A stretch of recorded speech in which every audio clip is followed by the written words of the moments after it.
My target audience is the Biosecurity Department in Australia. Therefore, I assume they will be able to understand some scientific terminology. Assessing the threat of bat-borne viruses. 200. Why is this number significant? This number represents the number of viruses found related to bats. Though 200 is only an approximation, this number could actually be much higher.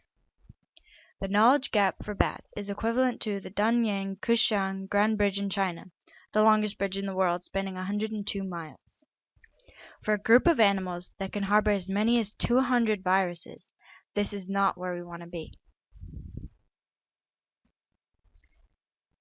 Currently, there's a developing theory that the evolution of flight in bats is connected to and possibly the reason for their unique immune system. The theory examines the possibility of bats' raised core body temperatures while in flight having the same effects on viruses as a fever would in other mammals. Genetic changes in the immune system were a result of flight evolution as a way to accommodate for the increased metabolism during flight, which raises core body temperatures. Examining flight and its relationship with the bat immune system could hold the key to understanding bats' relationship with viruses. This research is important because bats have high spatial ability, intense social interactions, and high population densities. This makes them the ideal reservoirs for viruses, as these provide a method for spread.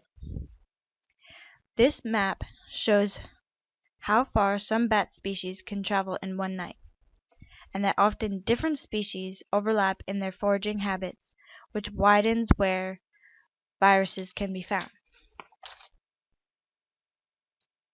In a paper discussing autonomous surveillance for biosecurity, the authors stated, "The global movement of people and goods has increased the risk of biosecurity threats and their potential to incur large economic, social, and environmental costs.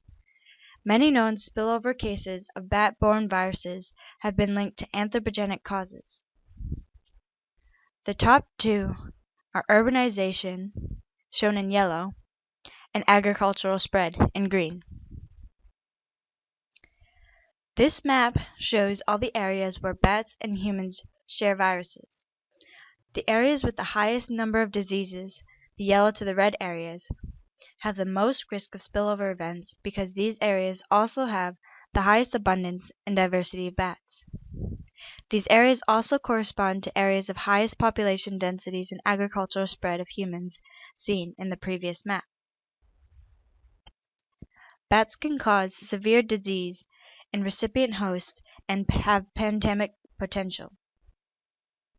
When examining spillover possibilities, domestic animals have a high risk of contamination, and in some cases the virus is amplified, which increases the chances of further spillover events. If a contamination event occurs, it could have huge economic implications, especially for developing countries that rely on the sale of meat products. For example, between 1998 and 1999, Nipah virus was detected in pigs on farms in Malaysia. Once contaminated, these pigs could no longer be sold because they would have infected humans if consumed.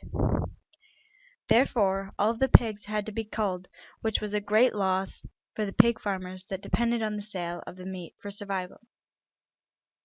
Another example is in developing countries in Africa. Flying foxes sometimes are consumed as bushmeat, which brings humans ever closer to bats and increases the chances of a viral outbreak. Virus outbreaks can even occur in developed countries. For instance, in Australia, Hendra virus had infected and killed 15 horses and 2 people who were caring for them. If the right precautions are not taken, the number of cases will increase. It is imperative that more research is done on the relationship between bats and viruses. This will help to protect humans from disease and improve our relationship with bats in order to conserve bat species and the ecosystem services they provide. The first step is to grasp a better understanding of the bat immune system. Thank you.